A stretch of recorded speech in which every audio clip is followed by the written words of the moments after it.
ऐसा मालूम होता है कि कतर के दोहा में चल रही जंगबंदी पर बातचीत नाकाम साबित हुई है।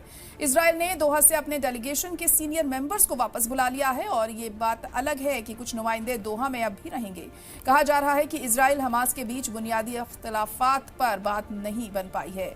वाज़ेह हो कि चंद दिन पहले दोहा में पीस टॉक शुरू हुई थी। इजराइल के वजीर आजम बेंजामिन नेतन्याहू के ऑफिस से एक बयान में हमास पर एक मुआहिदे को मुस्तरद करने का इल्जाम लगाया है। दूसरी तरफ हमास दावा कर रहा है कि इजराइल इतवार के बाद से गाजा में जंगबंदी और बंधकों की रिहाई पर संजीदा बातचीत नहीं कर रहा है।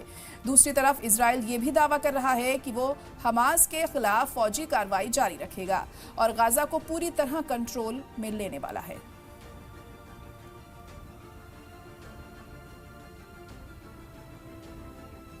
तो गाजा सीज़फायर पर कोई बात नहीं बन सकी है और आपको बता दें कि लगातार कोशिशें जारी हैं, लेकिन इसको लेकर कोई आखिरी फैसला नहीं लिया जा सका है अब तक। ऐसे में हालात दिन ब दिन बद से बदतर होते जा रहे हैं और इजराइल की तरफ से हमले रुकने का नाम नहीं ले रहे हैं। हालांकि इजराइल ने मदद पहुंचाने पर जरूर रजामंदी जता दी है, लेकिन बहुत ही मामूली मदद फिलहाल वहां पर पहुंच रही है, जिससे कोई फायदा लोगों को नहीं हो रहा।